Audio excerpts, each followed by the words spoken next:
What's up, y'all? I said, what's up, y'all? Look at me when I'm talking to you, bro. Nah, I'm just messing with y'all, man. This is your boy Knockout Boxing 86 TV, and we in here. So check this out, y'all. Before I get going on our video, smash that like button for me. Subscribe to the channel if you're new here. Share the video for me. Turn on your notifications. And please go follow me on Twitter. At KOBoxing86TV is the Twitter handle. And if you got a breakdown or a prediction video you want me to do, knockoutboxing86@yahoo.com is the email address. And don't forget about our live shows. We go live every single Wednesday night, 7:30 p.m. Central Standard Time. And we also go live every single Sunday morning, 9 a.m. Central Standard Time. So y'all and that's with the Singing OG KQKC Boxing Network. So y'all be sure to check out our live shows. They're fun, they're interactive, and we really talk a lot of good boxing on those live shows. But let's get to this video. Breakdown and prediction. And this is the main event on the PBC card this weekend. We got David Morrell Jr. versus Alantez Fox. Damn good fight. David Morrell Jr., one of, if not the hottest prospects in the world. You heard it here first, bro. Let me tell you something. Thank you. I appreciate that, son. Family be looking out for me, bro. But David Morrell can fight. He can fight, man. And Alantez Fox ain't no pushover. He can fight as well. But let's talk tell of the tape, man. So David Morrell Jr., 23 years old, southpaw fighter, 6'1", 78.5-inch reach, fighting out of Cuba. 5 wins, no losses, 4 wins by way of knockout. Okay? Alantez Fox, 29 years old, orthodox fighter, fighting out of the DMV, 6'4", 79-inch reach, 28 wins, 2 losses, and 1 draw. Let me check something out right quick, man, because I believe, I didn't write this down, but I believe this could be, I usually write it down. I think it's a 12-round fight, but I don't want to mislead y'all, you know. Let that load up. Taking so long, bro. There we go. All right. Yeah. So they fighting for the WBA regular, bro.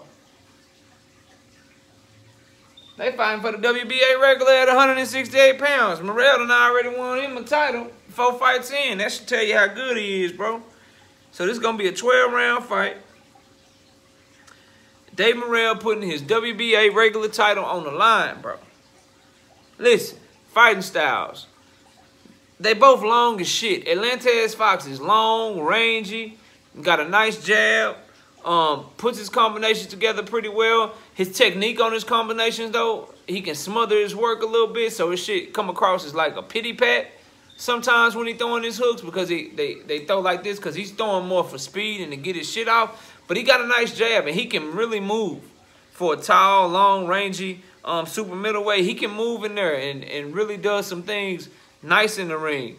He holds the phone, and he keeps his left hand low, though. I don't like that as a defense. To me, he requires a lot on head movement.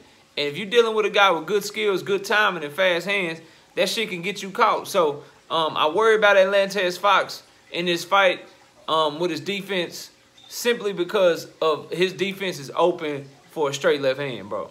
And David Morrell has a mean-ass straight left hand. Just go ask his last opponent that went to sleep in the middle of being knocked out. Like, he was asleep before he hit the ground when David Morrell caught him with that straight left hand. So hopefully Alantez Fox can get that together for his sake. But overall, a nice boxer, fluid with his movements, nice jab, good work rate, puts combinations together. He looks to slip and counter shots. He can fight, bro. Alantez Fox can really fight.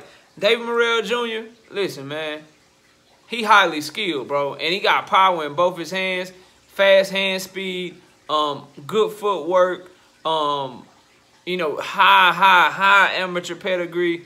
Just a very slick, tall, rangy fighter out of the school of Cuban boxing, but much more aggressive than what you would think of when you think of a Rigondeaux and guys like that. Like, just, you know, or Robeisy Ramirez. No, yeah, it's Robeisy Ramirez from Cuba.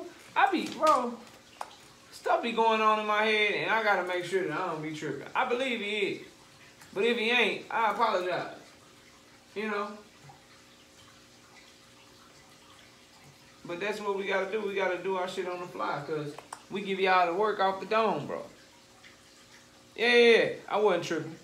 Okay, yeah, I wasn't tripping. I had to make sure. So when you think of a Cuban boxer, you think of Robeisy Ramirez, Guillermo Rigondeaux, guys like that, much more slick, not really power punchers.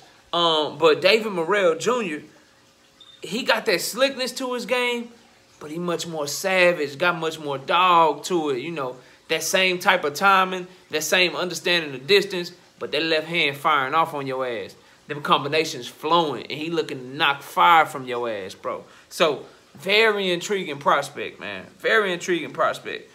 Paths to victory is tough for Alantez Fox because he got 13 knockouts in his 28 victories. And I don't think he can knock out David Morrell Jr. And so then that leaves the question, can he outbox him? And while I said some nice things about Alantez Fox, I think he can box. I like his jab, bro. I like the way that he can counter and slip punches, and I like his right hand behind the jab when he throws it. I like the way that he can move in the ring. But I can't see him outboxing David Morrell Jr. I can't. So I don't really see a path to victory for Alantez Fox. I mean, if he catches David Morrell with a good shot, maybe. But it's like, it's one of those things where everything that Alantez Fox does good, controlling his distance, using his jab, using his timing, putting combination, everything that he does good, David Morrell Jr. does better in my opinion. And because of the angles that they're going to be at, Alantez Fox being an orthodox fighter, David Morrell Jr. being a southpaw fighter, and the way that Alantez Fox would prefer to hold the phone on defense and use head movement, that's going to leave his ass open to a straight left hand from David Morrell Jr. I think Alantez Fox is going to have moments in this fight. He's going to show a good account of himself. But I think eventually the left hand of David Morrell Jr. is going to be the difference in this fight. And I got David Morrell Jr. actually stopping Alantez Fox. I got him stopping him. Alantez Fox ain't never been stopped in his career. I think he gets stopped for the first time in his career. And I think it's going to happen in the mid to late rounds. I think it's going to happen somewhere between round 6 and round 8. I'm going to pick round 8. I got David Morrell Jr. by stoppage, round 8 of this fight. That's what I'm picking because I think he's just an overall better boxer. I think he has the more powerful hands, and I think his control of distance and his boxing skills are just better than Alantez's boxing on a different level. People are going crazy about this kid, David Morrell Jr., for a reason, and I think a lot of you who don't know are going to find out on Saturday night, and a lot of you that already know, your thoughts and your confidence in him are going to be proven to be made correct when you see him fight on Saturday night, because he's going to prove what you think of him right. And I think highly of him too, and so that's why I'm picking him to win the fight against Alantez Fox. But y'all let me know who y'all picking. You know, comment down below, smash the like, subscribe to the channel, share the video, turn on your notifications. Follow me on Twitter at KOBoxing86TV. If you got a breakdown or a prediction video you want me to do, knockoutboxing86 at yahoo.com. My dog is going crazy. I got to see what the hell wrong with him. But I appreciate y'all watching the video. Enjoy the rest of your day. And with that, we out of here. Peace, y'all.